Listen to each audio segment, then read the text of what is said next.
All right, good afternoon, everybody. Thanks for coming today. Especially those who are planning on all those and show it for this event. So I'm the chair of the Young Voters section this year. My name is Martin Wolf. And this is the unique year because it's the 150th anniversary of the CBA. So there's tons of great networking opportunities and tons of great things that are kind of rehashing what the CBA legacy is and how much has been accomplished by this organization. I've been very fortunate to work with Jan and a lot of other very involved CBA leaders have kind of paved the way for us in there. But it's a unique year because there's so much going on and there's so many people that wouldn't normally be involved with CBA that are showing up to events, commemorations, different things. And it's a unique year to be a young player because there's a lot of good opportunities to meet, potential mentors, potential future employers, and really take advantage of what CBA is about. This is an organization where it's about, networking, building relationships, and continuing our education to improve our employers, but also to help our fellow employers have that ladder down. And in many respects, we do a lot of public service, and that's one of the pillars of what the CBA is about, is philanthropy and volunteer work. So, with that, I'm just going to briefly introduce some of the YLS executives that are here today that are going to present and kind of explain to you a little bit more about what your job is going to be this year. I know there's a lot of new faces here. I saw Josh Epstein, the director, and Michelle's here, she's the director, who haven't had positions in the YLS exec yet. Many of you probably are new and are looking to get more involved. And, there's so much you can do with the CBA. There's so many opportunities, there's so many resources. It doesn't matter what area of the law you're in, what your interests are. We want to hear it, and we want people to take initiative and be leaders. And that's why you guys have the positions you are. So if anyone has, some new ideas, some new fundraisers, some new philanthropy event, something that's very interesting in your specific area of the law, and there should be some CLE or we bring experts. The CBA has full-time staff. We have, for YLS alone, has 7,000 members.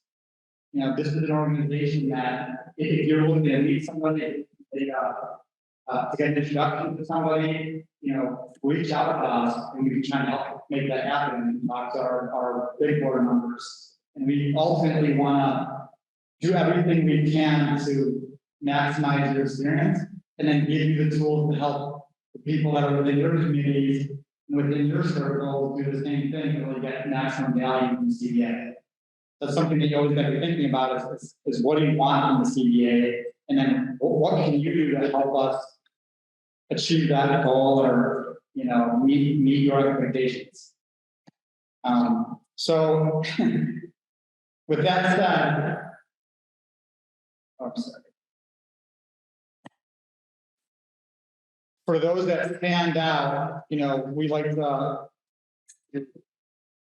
recognize you, and there's a lot of different awards that you can win as a member of the CBA YLS. I'm sorry, guys, give me a second here. Can you help me scroll stuff? I should know all these by heart, but I don't. I know Kenny's won every single award. I can tell you that.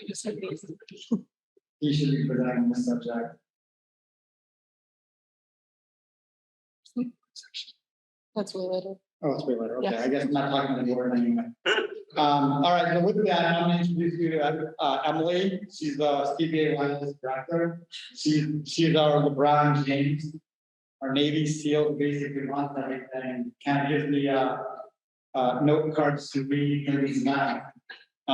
But she's a full-time staff member for the CBA YLS. She's the absolute best resource you can have in terms of trying to find out what type of CLE going on, what events are going on. If you're interested in starting a committee or doesn't matter what it is, reach out to Emily and myself, and she'll probably steer the efforts and I'll speak back and then you guys know whether or not you come in. But she's gonna tell you a little bit about different positions within the CBA YLS. And a little bit about what their responsibilities are. And then when we break out into the different groups, then we'll kind of give you more detail on the specific events that we have planned this year and kind of hear people's thoughts on what they want to get involved in.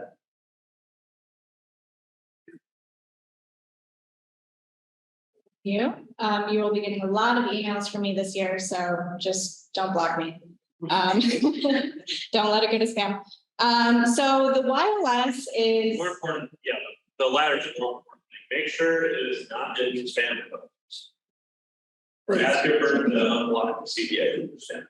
that is a very good point because I know some people have firms with firewalls and we lose emails all the time. So the YLS is pretty cool. We kind of operate on our own individually. Of course, we're a part of the CBA, but we have our own operating budget. We have our own executive council. So we can operate on our own and put on our own events. With that being said, we do have 13 officers. You can kind of check out our website to see what all the specifics of those are and roles of all of our officers. We have 8 directors. So our directors pretty much just help spread the word about the YLS, show up at events. They all have their own specific things that they work on. We have special project coordinators. Special project coordinators help our project officers who are part of our officers branch to put on events, to find speakers, to find sponsors, things like that. A lot of the administrative work of our events is very important. And then we have 25 committees. So those comprise of co-chairs or chairs, vice chairs, legislative liaisons. Those are very important for our lawyer referral service, which is part of the CBA.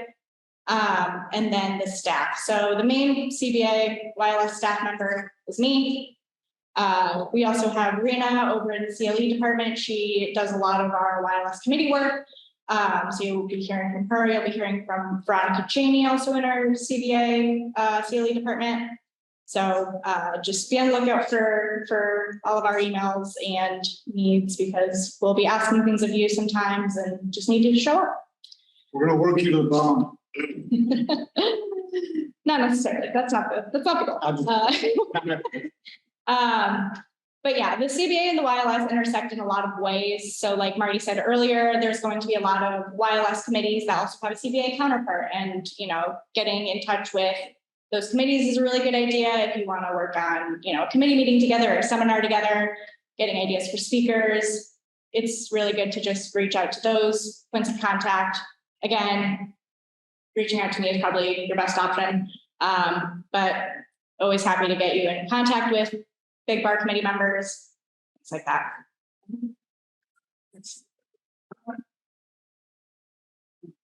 Kenny? No. You, Kenny. All right. The moment of glory. Excuse me. All right. So as members of the executive council, and that's all of you here, you all are welcome to come to our monthly executive council meetings. So when are they? Third Wednesday of every month. So Emily will probably be sending around a bunch of calendar invites very soon.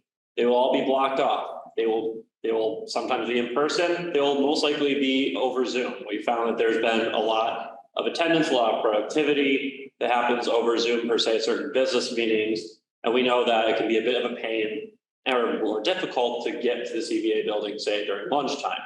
We may sometimes have executive council meetings in the evening though, and that may be at somebody's firm or company. There'll probably be food and drinks. So those are really fun. You should go to those, please. But basically you all are encouraged to come. So during the executive council meetings, what happens is that we go over our business. So such as a bunch of our new events that are coming up that all of you are invited to attend. So as a member of the executive council, you can go to any YLS event you want. So there's that. We'll have committee update reports. So if you are a substantive committee leader, you will tell us a little bit about what your committee has been doing. So whether it's been CLEs, socials, networking opportunities, feel free to just let us know.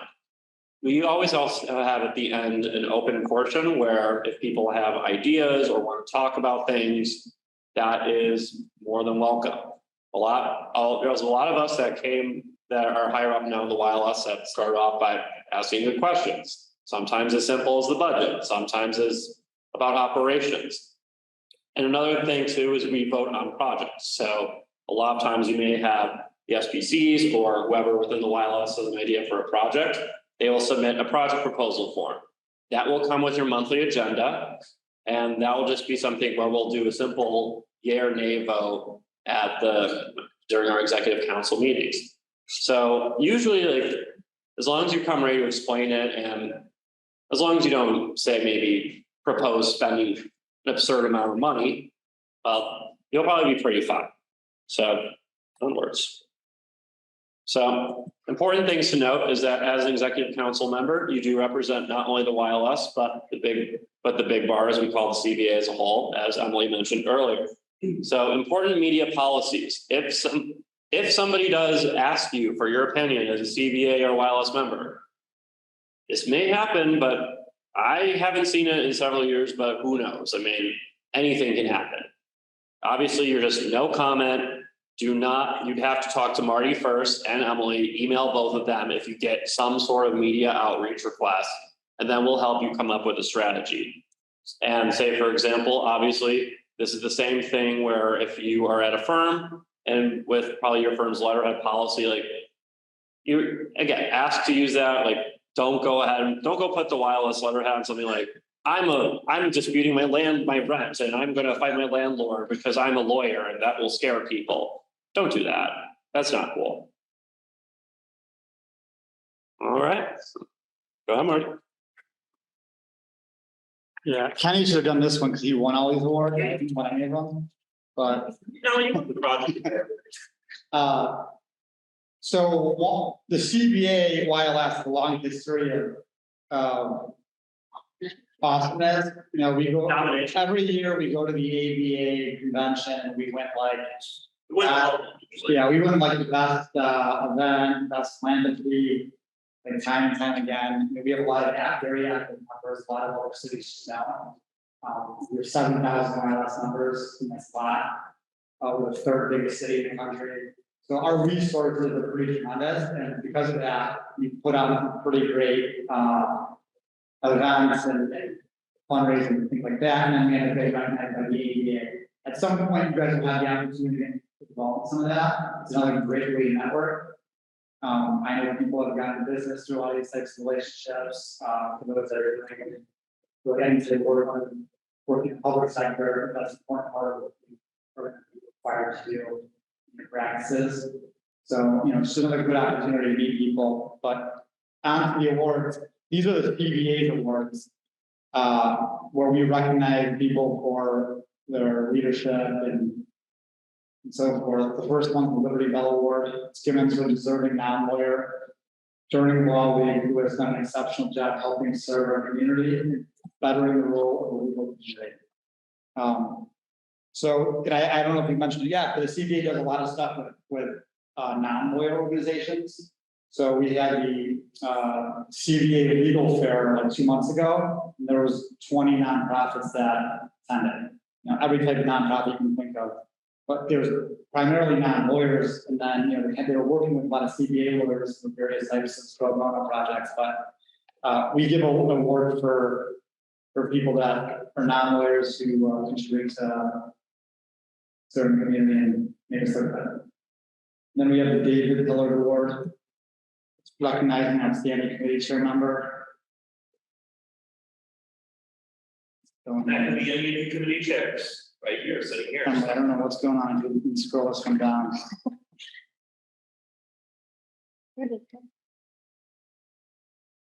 Being the chair of a committee, by the way, is an awesome opportunity to meet like great lawyers in your field. I was the torts committee chair for 4 years, and I was, I would email, the most well-known personal injury lawyers asking if they want to present on any topic involving, torts or mass torts or personal injury, and you'd be surprised how many lawyers are interested in doing that. It's great self-promotion, law firms love it. And I mean, I don't think I've had one lawyer I reached out to who wasn't interested in doing a CLE for the CBA. So, for those of you that want to meet lawyers in your field, and can't think of a way to, break the ice and have that conversation, being a committee chair is a great way to do that because they're usually glad to reach out to them. And then you kind of have to start to build that relationship and have them present a CLE at your committee. I can just. Yeah. I can't figure it out. Can't figure it out. Yeah. Emily knows the criteria for each of these awards by heart, so I'm gonna let her kind of take over if I can't figure this out.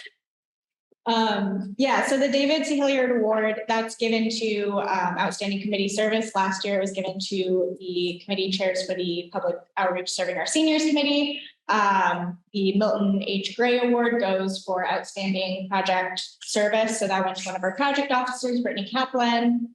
The Rising Star Award usually goes to a newer member of the YLS who has proven themselves to show up and show out and contribute to a lot of our events. That went to Andre Hunter right there. And the Terrence M. Murphy Impact Award, which is named after our former CBA executive director, that goes to one of our members who has just proven substantial impact on the section in the past year. That went to our second vice chair, Gavin Phelps, this past year, who was unable to be here this evening. And that is the criteria for the award. So something to think about as we go into the year, if you're, interested in adding to the repertoire and going above and beyond the Call of Duty, like Andre did last year. And then to continue on with the idea of our projects and the things that we put on. We usually put on about 25 projects a year. Those can vary. We have a lot of really outstanding projects and events that we put on year after year. Our holiday party is always very popular. Our annual fundraiser, which changes in theme, but has the same idea of raising money for a good cause. This past year, we raised over $25,000 for lawyers in the classroom. So maybe beat it this year, who's to say? Our spring into service projects, which are, a philanthropy and pro bono project that we put on every year. Meet the committees night, which committee chairs, mark your calendars. We'll have it on the docket later, but that'll be September 21st for all of our committees to come out and table and meet YLS members and hopefully get some people to join your committee. So things to look out for, things to be on the horizon. And again, if you have any ideas for a project, or you really want to see something that we haven't done in the past, or maybe want to bring back if you've been around, bring it up, come to a meeting, mention it. So the other side of this, we have a lot of print publications. So we have the YLS Journal and the Akbar blog. I'm going to tap on Jake Berger to come on over and chat about that. Jake is the co-editor-in-chief of the YLS Journal. Well, you can take it away. Sounds good. Hey, everyone. I'm Jake Berger. I'm one of the two co-chairs of the YLS Journal, the CBA record, that first bullet point. The other editor is my colleague, Nikki Marcotte, who's in her first year of her 2-year term, and I'm in my second year. So after this year, one of you fine people will hopefully take my place. We run a dedicated section in the CBA record, which is released every 2 months, I think, right? There's a gap in between. There's a little break in the summer, but generally the record comes out every 2 months. The YLS has a dedicated section, which Marty runs an article or a column in it every month. And then depending on space, we usually publish a couple other articles. What can people publish on the record? I'm getting there, just hang on.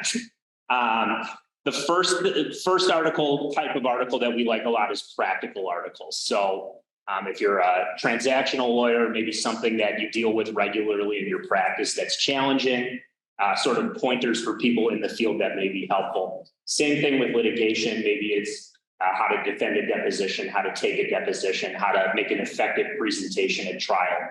The practical articles are super helpful. And they're generally really, really well liked by the bar. They're not just read by young lawyers either. I get a lot of emails from experienced older members of the bar who said that they liked our content and they found an article super helpful. So your audience is definitely sort of geared toward young lawyers, but everybody reads it. We also like articles about emerging areas of law. Maybe there's a new Supreme Court case, either US, Illinois, maybe a first district appellate case that came down, or maybe there's a new trend in contract drafting, such as use of gender neutral pronouns or avoiding pronouns altogether. I think we had an article about that about a year ago in the Big Bar magazine. So pretty much anything about legal issues that are interesting to the local community, that the local legal practice is affected by, those are great topics. We're always looking for articles. And so we're really appreciative of anybody who's willing to give them. A couple other ideas for people: if you're a committee chair or you're a special project chair, if you want to sort of hype what your committee is doing, if you're having a big event, a big CLE, we can run a piece for you in there to sort of help put butts in the seats, as they say at your event. Those are great things to do. Can also hype your special projects. And we also like articles that are sort of fun articles, lifestyle articles, mental health articles, how to decompress as a lawyer, the importance of outdoor recreation, so you don't lose your mind and quit being a lawyer after a year of practice. Those are all great topics. If you're interested in writing, please reach out to Nikki or me, and we'll be happy to discuss a topic. We'll be happy to discuss ideas and figure out where to put you in the publication schedule. The last thing I'll talk about is the blog. I'm not as familiar with the other publications. I don't think we've had any over the past year for the YLS. Maybe that may be more Big Bar oriented, but the blog is similar to the journal. It's updated more frequently, obviously, because it's a little bit more flexible. The blog is generally better for short form articles. So I wrote an article recently with a personal injury lawyer who's like a second or third year associate, sort of about deposing reluctant witnesses, experts, challenging witnesses, all of that stuff. That originated as a blog post. She did an excellent job on it. And someone suggested that she write a more fulsome article. So we teamed up on that and made it into a YLS Journal article. But the blog post can be sort of like a case snippet you might get from a CBA or an ISBA email. It might be just a couple paragraphs long, as opposed to a 1,000 to 2,000 word article. So there are multiple opportunities to write. I promise I'll stop talking soon. Doing awesome job. There are multiple opportunities to write. I really encourage everybody to do it. It's a great marketing outlet for yourself and your firm. It sort of introduces you to the local bar community. The local bar community really uses the articles to help them in their practice, for individual people to be helped in their practice. And so they're well read. I've gotten offers to speak at things before. I've gotten client referrals through it, and I'm nothing special. You guys are more special than me. It's going to be more valuable for you to write than it is for me. But it opens up a lot of doors for you, and it's a good springboard to getting more involved in YLS and CBA, getting involved in committees, et cetera.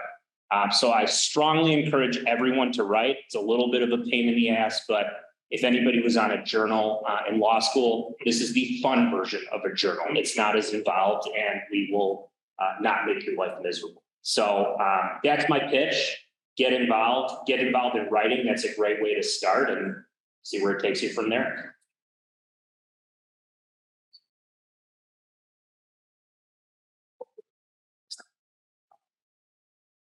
All right. So as I mentioned earlier, the YLS is special. It has its own budget. As a part of that operating budget, that's overseen by me. So I kind of see everything on the back end of what the YLS is spending. But more importantly to all of you, we do have a $6,000 discretionary / special project budget. So things that the discretionary budget will cover, that can be, if you're having a committee meeting and you have a really high profile speaker that you want, you can submit a project proposal then at one of our monthly meetings, and we'll vote on it and pay for the speaker fee. Events like our Meet the Committees night, when we have food and drinks, we'll, cover that through the discretionary budget. Something that we won't do, we won't cover food for like a committee meeting. And for the most part, if you want to host an event, or if you want to host maybe like a social with the social committee or something like that, All spending of the discretionary budget has to go through the YLS Executive Council at one of our meetings. And as we kind of go through this, and I'll show in the handbook later, there is a special form you're going to fill out for any project proposals, and there is a section on there to ask for how many funds you might need, and specifically what they'll go to, and we'll approve those for you or not approve them or possibly approve them. One really important thing that we're always looking for is sponsorships. So we will look for those for maybe our bigger events. Sponsorships really help us get through the year. So if you maybe work at a bigger firm, or your firm is looking to, expand their marketing in some way, sponsoring one of our events is a great idea, because we'll post about it on our social media. We'll, send it out to all of our members, which is 17,000 CBA members. So that's pretty good stuff. But we're always looking for sponsorship. And if you're, trying to find a sponsor for a specific event, for asking for maybe discretionary funding, whatever, let me know. I have a whole list of potential sponsors. So keep that in mind.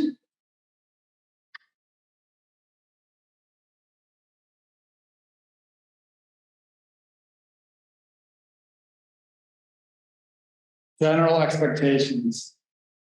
Right, you guys are the leadership of the CBA YLS. All of you are here because you hold a leadership position. A lot of people apply for various leadership positions. Not everybody got one. You're a very talented group, but with that, you get a lot of awesome opportunities. You're going to get what you put in. And, in terms of what you got out of the CBA, it's going to be contingent on how much effort you put in, how many events you go to, how much you want to get involved, because the opportunities are endless. But we expect you guys to be involved, and really, I have 2 young kids at home. I have a 3rd on the way. I got a busy job. I know you guys all have busy jobs. You all have various family obligations. You have other things going on. I prioritize the CBA because to me this helps me be a better lawyer. It helps me develop business. I've gotten business through this. In terms of advancing in my career in personal injury, I've developed good referral sources and great friendships, just like normal events. And that's kind of why I got involved. It wasn't work for me, it was fun for me. And you guys should take advantage of that. We're not going to make you do a whole bunch of stuff that's going to waste your time. But if you go to events, there's good opportunities to see it like that.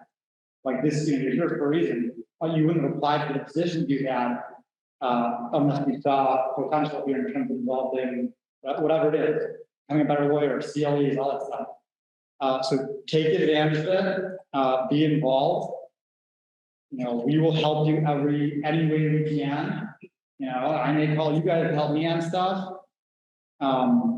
Kenny and Emily will probably reach out about various things. You can find out more about what events you guys are going to be involved in. But that's really all I can say. If you guys are part of the leadership of the CBA, there's a lot of opportunity here. Take advantage of it. And I think that's basically all I have to say right now. We're going to split up into 2 groups. And you're going to find out a little bit more about what you do as a committee chair versus the director or special project coordinator. Follow us on social media. Oh yeah, follow us on social media. Take advantage of the journal that Jake's running. Awesome opportunity to get recognized. Those journals go out thousands of lawyers. Yeah.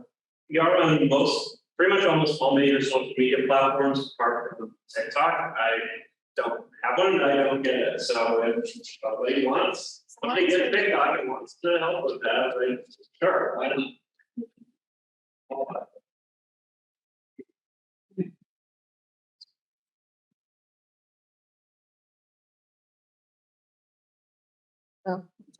Yeah. If you're gonna take a picture of these are the big phone numbers / emails you're gonna probably need this year. I will also run us through the handbook real quick. Give everyone a second to do that. So the handbook is going to be on the website, chicagobar.org. If you head to the young lawyers section, I think it's YLS /students. It's one of the drop down. It's going to be committee and officer resources. And there should be a drop box for that. Everyone good for me to move away from the screen? Great. So usually what you're going to do if you need to access the handbook has pretty much everything you need. It has instructions on how to create a seminar, who to reach out to let know about committee meetings, how to create a project proposal. If you need anything, you can always email me, but I highly, highly suggest you first check the handbook. It is very, very informative. But quick instructions, since obviously the website's not working right now, if you're going to go to chicagobar.org, you're going to go to the YLS section, and then there's a drop down to YLS committee chair and officer resources. And then the link to the Dropbox is going to be listed there, along with this recording. So if you ever need to come back and reference it, think about what Marty said about Lollapalooza. I don't know. That's going to be there. There's a few other resources there. I will be sending it out an email tomorrow or Monday with all of this information listed. So don't worry about it, but check the handbook. It's my number one suggestion. And with that, we are going to move on over to our breakout rooms. So if you're a committee chair, vice chair, hang out right here. If you're an SPC or director, you're going to go down the hall to president's room. We will get started there in a couple of minutes.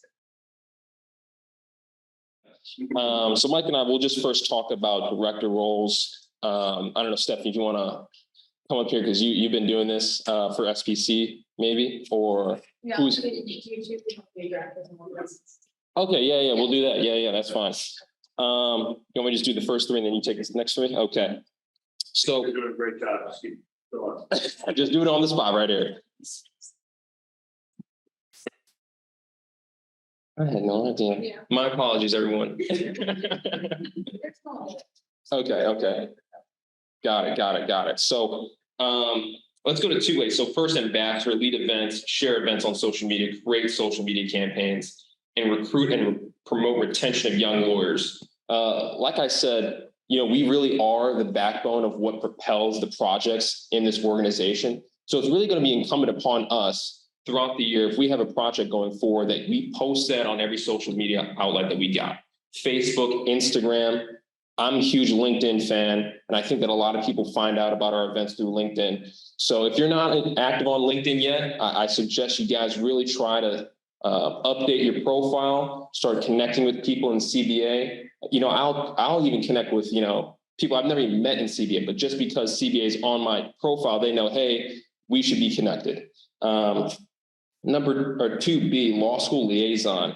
Retention and activities for student members, coordinate with law schools regarding recruitment, including speaking engagements to meet students and encourage membership. So we all went to law school here, right? And it's very important that what we do is not only we connect with current attorneys, but we also recruit and retain law students. They're the next generation of this organization. I got involved in the CBA because someone from YLS came to speak at Loyola Law School and told us all about, what this organization does. And I think that that's something that we really have to remember throughout the year. If you guys can get connected with whoever is, I know a lot of law schools will have a CBA representative or just the SBA president. I suggest that if you guys have a project, a potential event, that you actually reach out to your alma mater. Let them know, tell them, hey, I'm spearheading this project as CBA president. I really hope that you could forward this email to members of the student body. And that's going to really drive up the numbers that we have at our events. So let's go to 2C, committee liaison. Facilitate collaborative efforts among the sections committees, including the big bar committees. Encourage committee participation in social media, including scheduling their own events. We all have a practice here, right? Some of us are law students, but eventually we all have a specific area of law that we want to get into or we're already practicing. And I advise, not only just because you guys are, directors or SPCs, also sign up for the events on Zoom or in person for a committee that you want to be a part of. When you make connections with those committees, you're going to make it a lot easier, again, to drive, people to your events, to your projects. And a lot of these members that are in these committees, they're not in leadership like you guys are. So by connecting with the people that are in these practice groups, in these committees, you're going to be able to bring the general YLS member to everyday events that we have. So if you're connecting with, let's say, Marty, he said he was the tort chair for the last 4 years. You're essentially going to say, hey, I have an event that's maybe related to tort law. You connect with Marty or whoever is the current tort committee chair, send them that information, and they'll do the same for you. You scratch my back, I scratch yours. And that's the best way that we're going to be able to move forward this coming year, is by working collaboratively together. Again, you guys will have your own specific ideas, but we're all here to be a team. We're all here to advance the same common cause. So I'm going to let Mike take the rest. So you hear enough from me. I'll leave this for you, bro. Thank you very much. Yes, sir.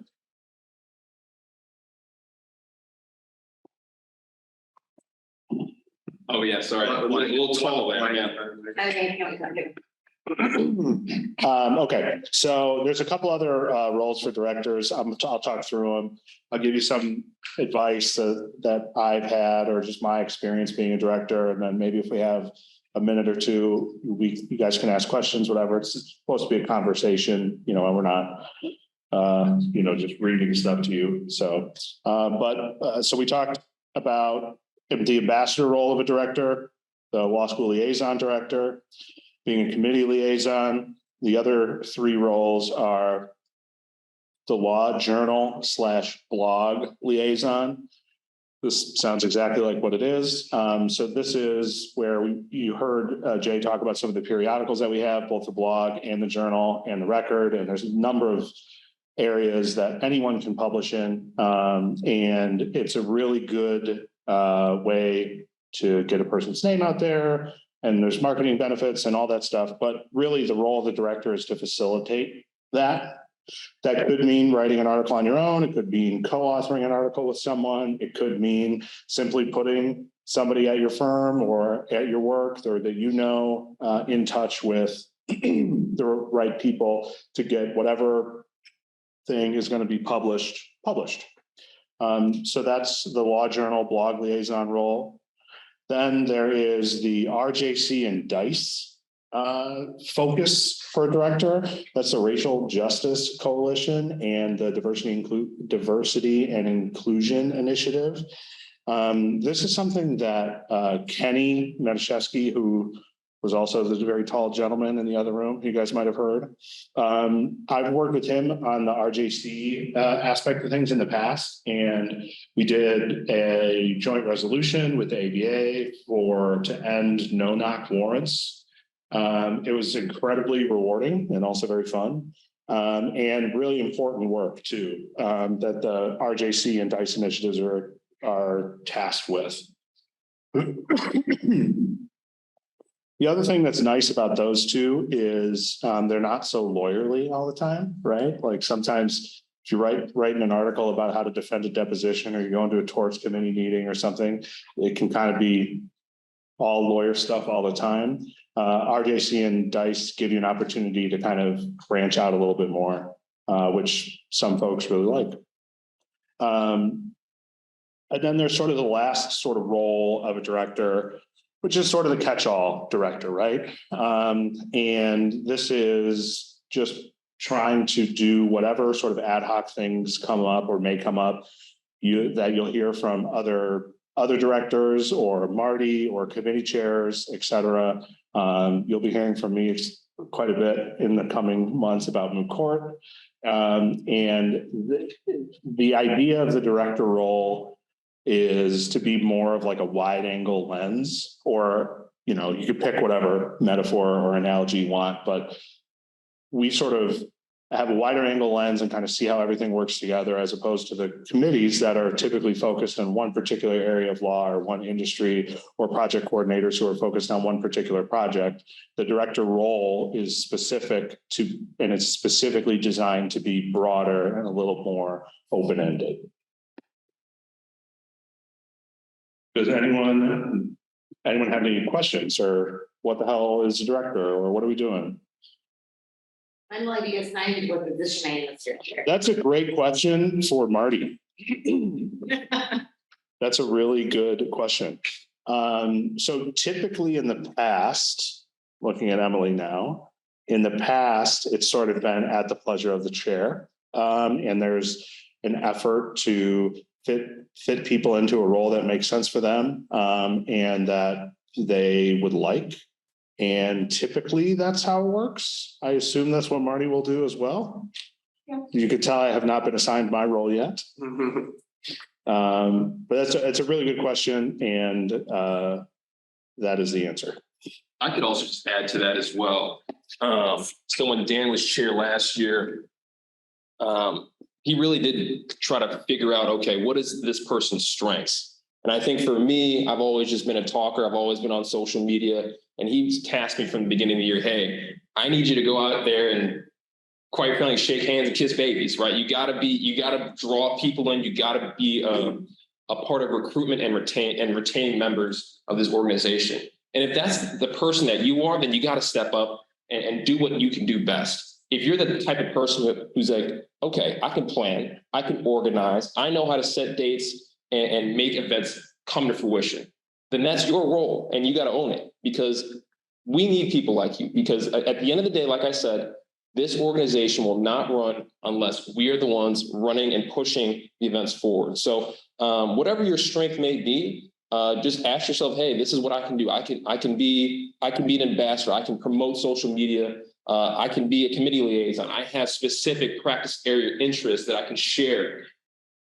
Just step up, and obviously Marty and Emily are going to figure that out, and they're going to be able to assist you and be able to, just quite frankly, just assist you. At the end of the day, they're not going to know what you can do until you can just tell us, hey, this is what I can do. This is the experience that I have. And that's what I told, Dan and actually Emily, at the beginning of the year. It's like, hey, I can do social media.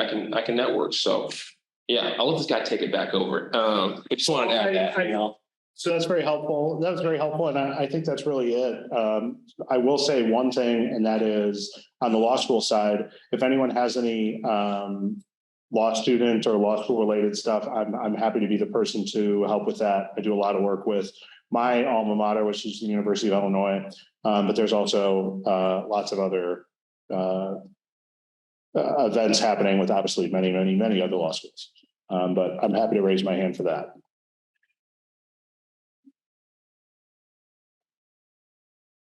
Sure.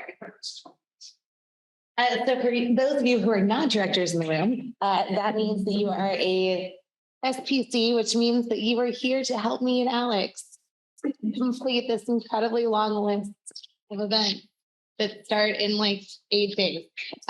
Okay, so it's not actually 8 days, but it's kind of close to 8 days. So our first event is the cover statement, which is the back to school social. That event is basically Emily's planning for us. Thank you, Em. But we obviously, as everyone in this room, should come and support and bring friends and bring your colleagues and reach out to your contacts, to your law school, and say, hey, we're having a back to school social. Send us everyone. And that is for every event in this awesome packet. You should all come. Mark your calendars now. We've got a very robust schedule this year. But essentially, as special SPCs, you're going to work with myself and Alex on events that you're interested in and or that you are assigned. And it's literally just logistics. So it's, do we have the funding? Do we need sponsors? Do we have a venue? What is the time? What is the place? I also am the social committee chair, so you might get roped into some events that are not on this list as well. But in addition, so we'll figure out the time, place, we'll figure out sponsors, we'll figure out the budget. And then as the SPC, you will eventually get access to the website and the handbook, and you will present and submit project proposals during our monthly meetings. If you can't make a meeting or whatever, I'm happy to help. Alex is also happy to help. And yeah, that's basically your job. Yeah. Does anyone have questions? Either just as a member of the executive council or as special project coordinators. I mean, yes, the list is very long. If there's specific things that you're interested in, like if you're like, the pro bono suite seems like me really passionate about, and I definitely want to do that. Let Emily and I know, but Emily's going to send out a list and you're going to get an opportunity to rank each of these events. So you can indicate which ones that you're most passionate about. Otherwise, comments, questions, concerns? Nope, easy peasy. Thanks, Em. All right, I'm gonna hop in here and tell you how to start a seminar or project. So for SPCs, like Stephanie said, I'll be sending out a Google form either tomorrow or early next week, whenever we can get this recording as well, just so everybody has access to it, for you to list them. Then we'll assign projects best we can. You might not get the one you want the most, but we'll try. Same thing with the directors. Marty and I will probably talk and get back to you early next week, kind of get an idea of what everybody's interested in. If you want to be a law school liaison, if you want to be a blog liaison, things like that. So we will be in constant contact, no worries. But another important thing, and that we mentioned earlier, is anyone is able to start a new project, to start a new seminar. If there's something that, there's an area that we're lacking in, or something you don't see on the list that you want to start it yourself. Like that's what we're here to do, here to help you with. So there's two different ways to do this. For seminars, we do have a seminar director. So what you're going to do is kind of figure out what you want, who you want to speak at it, or if you want to speak yourself, figure out 3 different dates. The reason we ask for that is just because there's so many things going on with the CBA and the YLS all the time. So we just want to make sure we get the best availability possible for you. Confirm with speakers, their date and time preference, preferably 3 different options. Again, send them to me. And then we just ask that you send me a seminar title, a description, the speaker names and their bios, all their contact information, just in case we need to reach out to them for whatever reason. And just plan ahead. Make sure you give yourself plenty of time, a couple of months maybe, just so that we can get it approved at an executive council meeting and move forward with the project. The other side of that is a project itself. So if you want to do an event or something like that, you'll fill out a project proposal. Those again are going to be included in the Dropbox with the handbook.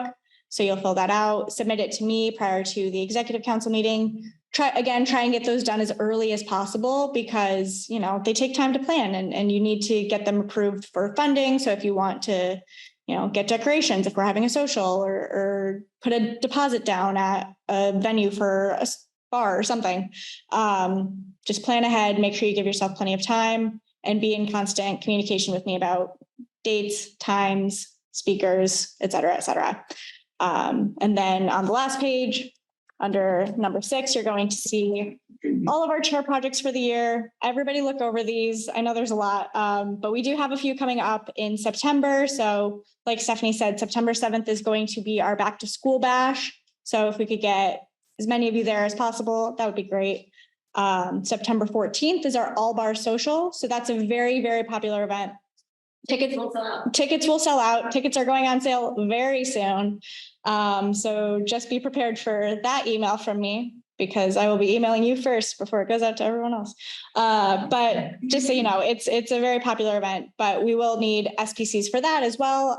And then the last one for the month of September that we have planned so far is our Meet the Committees night. So that's like a, not necessarily like a job fair, but it's like set up in that way where all the committees will, or as many that can be there, will be there with a chair or vice chair present to talk to members about, the role of the committee, ways to get involved, things like that. So put those on your calendar, September 7th, 14th, and 21st, all Thursday evenings. You can tell which is my favorite. So yeah, that's pretty much all we got. Yes. Yeah. I don't know if we have a specific target or not, but are we wanting to get more just younger attorneys to these, or are we wanting to get law students, mix? Both. Yeah. We will always have events that might cater more towards a law student. cater more towards a young lateral attorney. So it really will depend on what the event is. A lot of our events are open to all members. You know, law students are going to be, you know, our first point of contact in creating the new generation of lawyers. So we'd love to get as many law students involved as possible. So pulling on those strings if you can, but bringing your coworkers, bringing your peers, bringing people you went to law school with, even if you've since graduated, it's a great way to get people involved. So.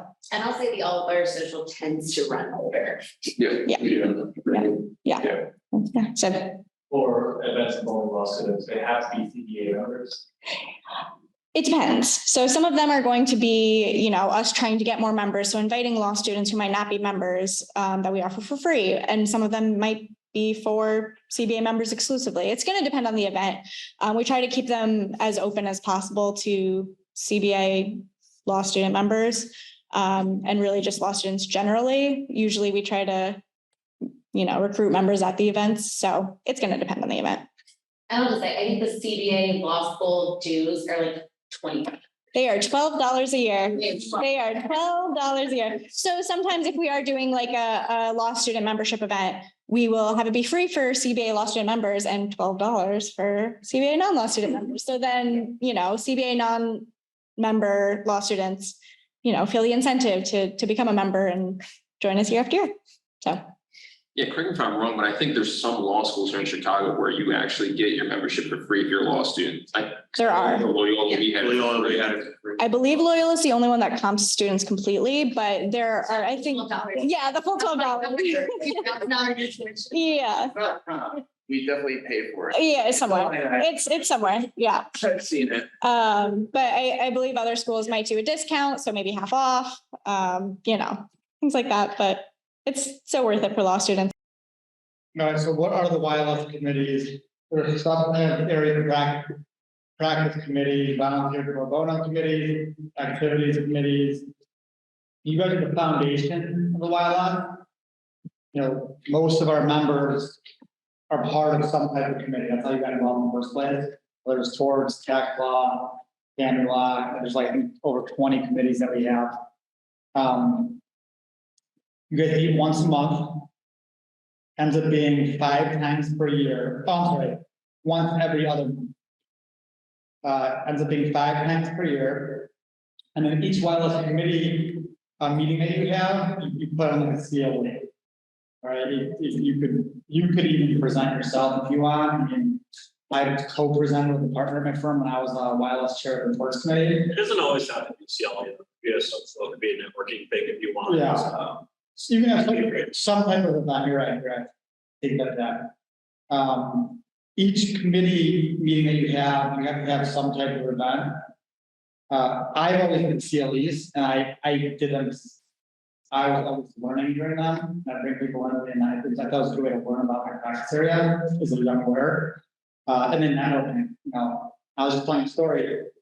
I had a big case in front of the judge and law division, contentious case, judge was tough, one of those tougher judges. And I asked her to present at a CLE to the YLS torts committee to other judges about like preferences in the courtroom, what they wanted to see. It goes a long way. All right. So now I have an inside scoop on how this judge runs her courtroom, what she likes to see in motions, what she likes to see during oral arguments, what she doesn't want to see. And it's also a good way to build a rapport with the judge. It's not easy to build a rapport when you have 50 people in a courtroom and you're stepping up for 2 minutes. But you know, they appreciate that. I have federal court judges that presented at our CLEs, and they're all very appreciative that he chose them to present. And it's an awesome way to learn about you know, important things in terms of cases that we have. So I haven't done any social and things like that, but you can do that and you can talk about it. All right, there are some bare minimum requirements. You can reschedule a meeting, but you have to reach out to Rena Yamazaki and let her know the date that you want to change it to, and give her as much notice as possible. Because when the YLS committees do have meetings, it's posted like on the website and they promote it. They send emails, so you don't want people that are like blocking off that time on time. So they want to Ideally, don't reschedule too much. That's just handing back for figuring out new dates, especially if you have a bunch of speakers or say CLE, because then you have to do the whole song and dance again, scheduling speakers. So we understand that things come up, but you know, as much as possible, I think, and as you'll soon come to see for yourselves, like it's usually better to proceed along like, you know, your original timeline, especially if you're having somebody inside your committee that's presenting. All right, committee chair responsibilities, you have to put on, you know, some type of event 5 times a year. The recommendation is that the committee chairs be, you kind of plan out the year. So you don't want 5 CLEs on like premises liability cases for the committee, all right? You gotta like mix it up a little bit. You also don't want all plaintiffs lawyers presenting, you want some defense lawyers presenting. Throw in, I would highly recommend a judges panel. All right, those are awesome. Think about one of those 5 meetings, by the way, is your seminar requirement. So your seminar requirement is not separate from this. So your seminar. So should we jump into the seminars, Marty? Jump right in, Kenny. Okay. Sure. So the seminar is, so that's like your big signature of your committee event. So usually that is the form of a CLE program, which usually is about 2 to 3 hours. It can encompass a variety of topics. So it can be one type of topic, it could be the judges, symposium type of thing. I've done when I was chair of the YLS IP committee. We had programs about beer, wine, spirits in the law, talking about like brewery law, like breweries and trademarks, a lot of IP updates focusing on breweries. It can kind of revolve around a common theme. You can have some subtopics, you can get creative with it. And it could be in person, it could be virtual. So you can kind of like really plan and choose what you want to do with your seminars and everything. And usually these are pretty highly attended because they are your signature event and it could be a pretty cool topic. There'll be a lot of people that'll come. And the reason, I'm sorry, Kenny. No, go ahead. I was saying the reason we don't have you do like a CLE or event every month is just, we want attendance. More events, less people attend. Your seminar is like your marquee event. So, you know, I always had like a panel with, you know, top plaintiffs lawyers, top defense lawyers, and like a trial judge. And we did one on like personal injury trials. You know, and people are telling war stories, like not to monitor and all that. And we had, I think some of them had over 60 people attend. Those are the ones that we heavily promote, put the most energy in terms of picking who's going to be on that panel. And then the other ones, you know, I mean, you want to be interesting. Pick ones that you think people in your committee, like people that are part of your committee, will be interested in. So, you know, if you're picking some obscure topic that, you know, is of interest to you, you got to think about the fact that there's probably like 20 or 30 or 50 other members that are part of your committee. So you want to also be useful and give them value. So, you know, pick some of the important stuff. You can also reach out to your committees in general too with your committee members. I mean, sometimes it's not something that committee chairs do enough, but they can be, your members can be a good resource too for soliciting help with stuff. Maybe, like if you need help putting together something, or you need somebody help with some research, or even say, for example, if you want to get a sense of what the pulse is in the practice area or what your members want to see doing. So I would say engage with them. Like usually when you have whenever you have one of your committee events, it will go out to your committee directly. So you can also ask how many members. Okay. And then some committees only meet as called, quote unquote. So it's like a moot court committee, social committee, modern law practice, wills for heroes. And you know, you're meeting to prepare for a specific event, and it's done, you're done. Is anybody here that's a moot court committee? What about social committee? Modern law practice? Wills for heroes? Modern law practice? Oh, awesome. Thank you for your service. That's really cool. That's a good one.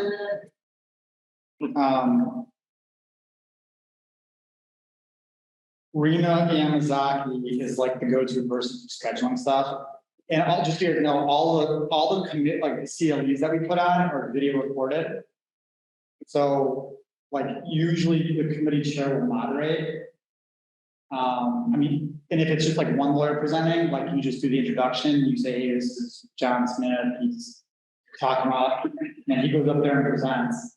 But they're recorded, so you don't be not, saying things or doing anything that's too crazy. Although I probably don't tell you guys that, but just be mindful of that, because a lot of people also go to like the CBA, CLE database, and then we'll pull up your CLE when it suits them. And there's hundreds of them in there, so just be mindful of that. We got the. Sure, also like with kind of speaking with regard to scheduling, as you had mentioned, like think of, again, you kind of want to start planning your committee meetings out where if you're inviting an outside speaker, think of it, say, if they are going to be solely presenting and maybe you're not assisting them with the program materials, think like about reaching out to them like 4 to 6 weeks in advance of say something, because if somebody has to create slides, that's obviously, that takes time and effort. I mean, there's also the time to really promote stuff. So obviously, if you want to have a full social media graphic about the committee event, you'll just reach out to Emily. But you want to make sure that Emily has time to create the graphics so that you can really promote the event either within the CBA newsletter that comes every Thursday at 10 o'clock in the morning. Well, I think that's what used to be. I don't know what it's now. But you'll usually get a newsletter, CBA newsletter in your inbox or on social media, because that really drives attendance. If you kind of are on top of kind of scheduling out, okay, I've got the speakers like 4 weeks out, we got the flyer going, everything's ready to go for promotion. So then that way you'll guarantee attendance, and especially if you have an outside speaker, well, they always appreciate having more people to talk to, whether online or just in person. You guys got to attend the YLS, or you have to have somebody attend the YLS executive council meetings or report on the status of your committee.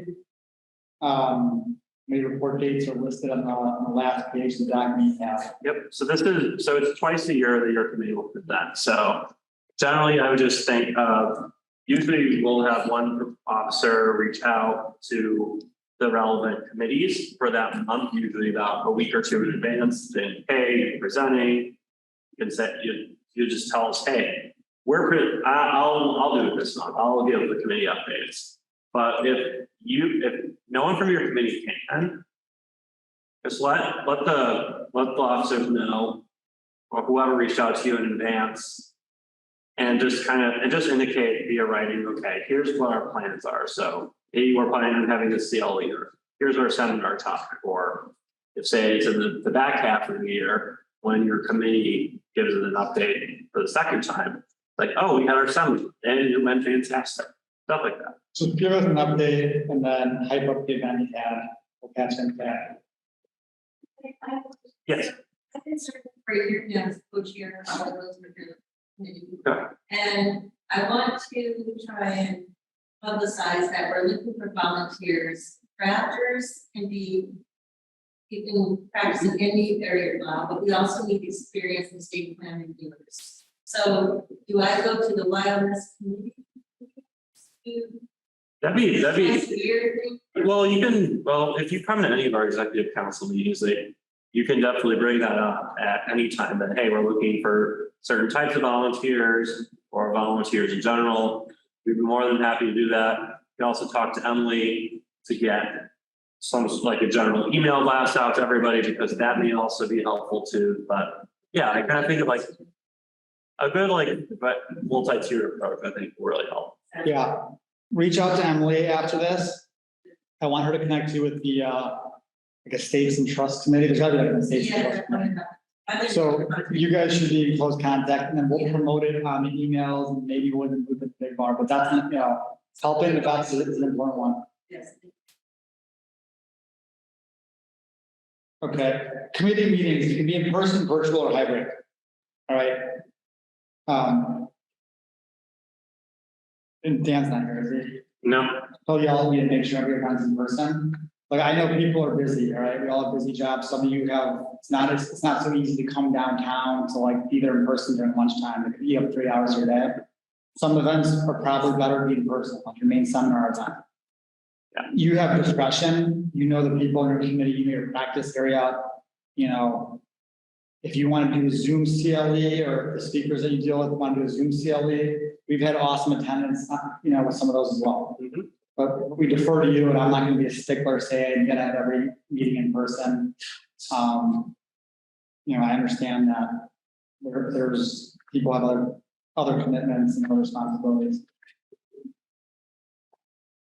And then there's a form you fill out when you do a CLE, and I don't know if there's a copy of it in here, but Emily has them. It's in so there should be the Google box. So the box, it's not Google box. But yeah, so they're within the box link that Emily sent you.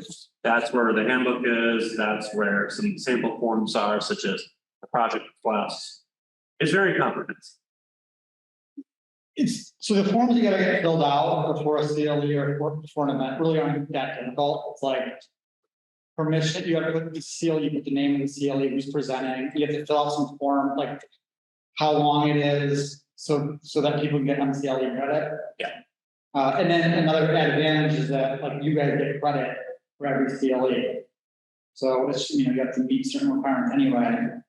And then the presenter has to fill out some short forms since we publicize what it says, and you know, there's like I think 2 or 3 forms, but Emily's gonna send you the information. Yeah. All right, we covered the committee seminars. The seminars are longer, so your typical committee meeting is gonna be an hour. The seminar is 2 hours. I always do them in person. Like I said, I had, you know, lawyers on both sides of the aisle, plaintiff and defense, and then we always had a judge, and I moderated it. You guys have, there's a lot of documents in terms of what you want to do, but put together a good group of panelists, and then kind of everything else kind of takes off from there. It's easy to bring people in when you have some well-known judge or people that are known in your practice presenting. There's information through email in terms of scheduling those. It's Veronica Cheney, she's awesome. She's easy to work with. Chairs act as moderators. And you can have 2 chairs, you know, vice chairs and moderators also. You guys can figure it out. Speakers, you know, no more than 6 speakers. I was at 4. But you guys have documents there. Trust you guys can figure it out. Publicity is important. So you want to plan these events early, especially the seminar. You don't want to put together an awesome group of panelists and give us like 2 weeks to promote it, right? People at the CBA, the big bar aren't going to appreciate that you're like giving us all this information last second because they want to send emails to everybody. They want to put on the Facebook pages. And a lot of panelists, if they're working at a corporate firm or firm that does a lot of social media, they're going to have blurbs about it. Don't do it last minute. All right, you guys got the dates here, the executive council meeting date, committee scheduled to report. I would in particular like just make a little calendar notification right now for the months that your committees are going. Otherwise, we have some big nice save the dates at the bottom of the page. So we have, you know, we have the back to school social on September 7th. So that is for all the law students, and you know, we can always appreciate executive council members coming to us to talk to law students and tell them a little bit about what being the CBA, what being a lawyer is all about. It's always, I mean, it's right next door at Plymouth, so ton of fun, lots of good drinks. You did bring cheap, and you usually get a free drink, so that helps. Anybody have any questions? Otherwise, like we do highly recommend the all bar networking social on September 14th. That is a big one. So 5:30, 7:30. So it's a chance for legal communities to not only learn more about the CBA and the YLS, have some nice drinks, but it's a chance to see all like the bar associations out and about. So you can meet your colleagues and right practice areas or other organizations you may be in. Well, let's show them why the YLS and the CBA are the best. We had over 300 lawyers and judges and law students at the CAT, the one right before COVID. We had one last year too. That I think we also had about 300 last year. It's a big event. I'm a big fan of like, all of our stuff. RSVP early because we had some people show up the day of, or who had tried signing up a little, like maybe a week or two, like maybe like a week or so in advance, and they ran out of tickets. Thank you for your service.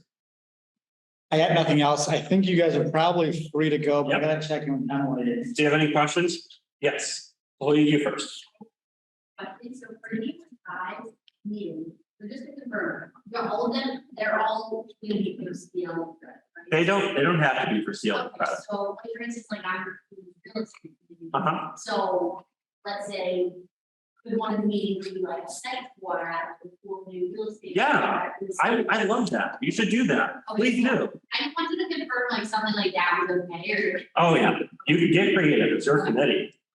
So yes, we have a question over here.